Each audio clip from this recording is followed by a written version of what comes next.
आज हम पैरों के स्वास्थ्य से जुड़े कुछ आम मिथकों और इंटरनेट पर जो खतरनाक वीडियोस वायरल हो रहे हैं उन पर थोड़ी गहराई से बात करते हैं।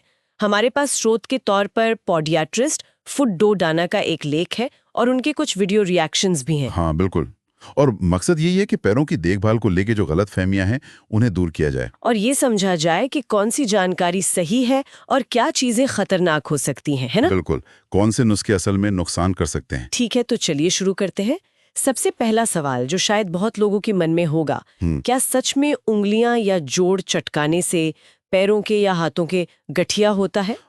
ये बहुत ही आम सवाल है और दिलचस्प बात यह है कि स्रोत के अनुसार ये महज एक मिथक है। अच्छा। हाँ, वो जो आवाज आती है ना कट की, हाँ। वो असल में जोड़ों के बीच जो फ्लूइड होता है उसमें गैस के बुलबुले फूटने की आवाज होती है। ओह, अच्छा। इसका गठिया या फिर वो जो बनियन होता है उससे कोई सीधा कनेक्शन नहीं मिला है अभी तक। कमाल है। मतलब सालों से हम बेवजह डर रहे थे।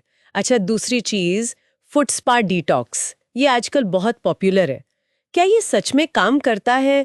पैरों से टॉक्सिन्स निकलते हैं? देखिए, जहां तक डिटॉक्स की बात है, पॉडियाट्रिस्ट साफ करते हैं कि बॉडी को डिटॉक्स करने का काम हमारे लिवर और किडनी का है, पैरों का नहीं।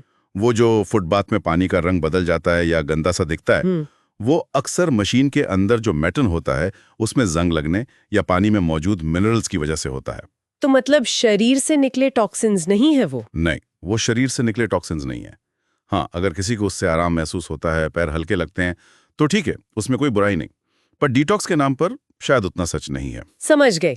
अब एक और बड़ी चीज, हाई हील्स और बनियन। क्या वाकई हाई हील्स पहनने से ही बनियन होता है? ये एक बहुत बड़ा मिथक है।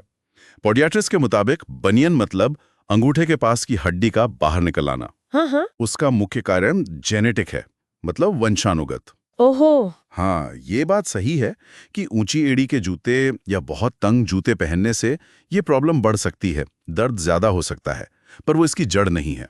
तो मतलब सारा दोष हील्स पर डालना ठीक नहीं, असली कारण तो जीन्स में है। बिल्कुल। और ये जानना भी जरूरी है कि ये सिर्फ महिलाओं को नहीं होता, पुरुषों को भी बनियन हो सकता है। अच्छा। हाँ, हालांकि ये सच है कि महिलाओं में ये कहीं ज्यादा कॉमन है।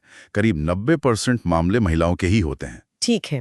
अब नाखूनों की देखभाल पर आते हैं। जैसे नाखूनों को गोल काटना चाहिए या सीधा? और क्यूटिकल्स का क्या करें? उन्हें हटाना चाहिए? हाँ, इस पर भी काफी कंफ्यूजन रहता है। तो स्रोत बताते हैं कि नाखूनों को सीधा काटना बेहतर है। सीधा? जी, अगर आप उन्हें किनारों से बहुत ज्यादा गोल काटते हैं तो नाखून के त्वचा में अंदर धंसने का खतरा रहता है, जिसे इनग्रोन टोनेल कहते हैं। ओ हाँ, वो तो बहुत दर्दनाक होता है। बहुत ज्यादा।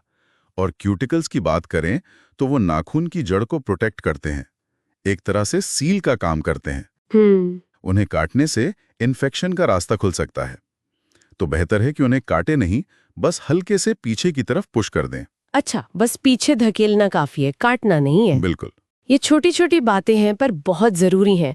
अब उन वायरल वीडियोस पर आते हैं जो देखकर थोड़ी चिंता होती है, जिनमें लोग घर पर ही बड़े अजीब और खतरनाक तरीके अपनाते हैं। जैसे मैंने देखा है, लोग बड़े चाकू से कैलस, वो जो मोटी सख्त त्वचा होती है, उसे काट रहे होते हैं। हाँ, और ये बहुत ही ज्यादा खतरनाक है। पॉडियाट्रिस्ट साफ तौर पर चेतावनी देते हैं कि ऐसा घर पर बिल्कुल भी ना करें। क्यों? मतलब वो तो गंदगी जैसी लगती है ना? नहीं, देखिए, कैलस गंदगी नहीं है, वो असल में त्वचा का खुद को बचाने का एक तरीका है। जब किसी जगह पर लगातार दबाव पड़ता है या रगड़ लगती है तो त्वचा खुद को बचाने के लिए मोटी हो जाती है। अच्छा। उसे चाकू या किसी तेज धार वाली चीज से काटने पर बहुत गहरा घाव लग सकता है, इन्फेक्शन का बहुत ज्यादा खतरा रहता है, खासकर अगर औजार साफ ना हो। सोचकर ही डर लग रहा है। और वो वीडियो जिनमें कोई उखड़ते हुए नाखून को खींचकर निकाल रहा होता है, वो भी उतना ही गलत और जोखिम भरा है। नाखून को खींचने से नीचे की जो नाजुक स्किन होती है वो फट सकती है, बहुत दर्द होता है और इन्फेक्शन का खतरा भी। तो फिर क्या करना चाहिए अगर नाखून उखाड़ रहा हो? अगर नाखून थोड़ा उखड़ रहा है तो उसे सावधानी से जितना कट सकता है उतना ट्रिम कर देना चाहिए, खींचना बिल्कुल नहीं है।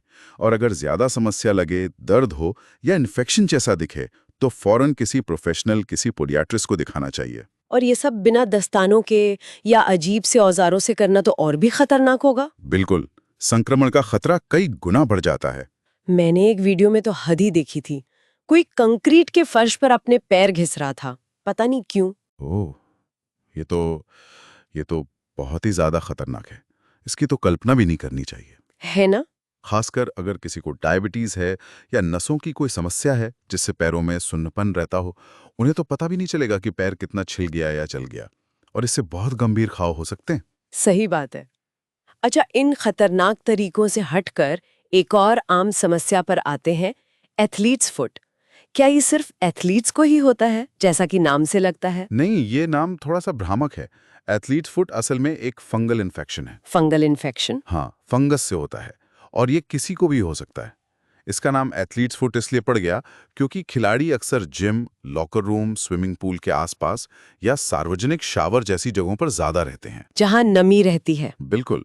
और ये फंगस नम और गर्म जगहों पर आसानी से पनपता है, तो वहां इन्फेक्शन होने का चांस बढ़ जाता है।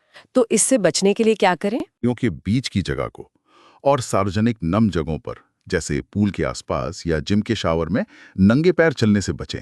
फ्लिप फ्लॉप या सैंडल पहने। ठीक है, तो इन सारी बातों का निचोड़ क्या निकलता है? हमें क्या ध्यान में रखना चाहिए? देखिए, निचोड़ यही है कि पैरों का स्वास्थ्य बहुत जरूरी है, हमें उन पर ध्यान देना चाहिए, लेकिन सुनी सुनाई बातों या इंटरनेट पर दिखने वाले हर ट्रेंड पर आंख बंद करके यकीन नहीं करना चाहिए। हाँ, वो खतरनाक हो सकते हैं। बिल्कुल।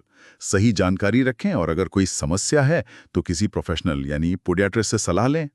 एक और जरूरी बात, अक्सर लोग सोचते हैं कि उम्र बढ़ने के साथ पैरों में दर्द होना नॉर्मल है। हाँ, लगते तो है। पर ऐसा नहीं है। लगातार दर्द सामान्य नहीं है, उसे नजरअंदाज नहीं करना चाहिए।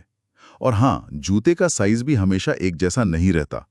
उम्र, वजन में बदलाव या प्रेगनेंसी की वजह से पैर का साइज बदल सकता है, तो सही फिटिंग के जूते पहनना भी बहुत जरूरी है। ये बात तो है।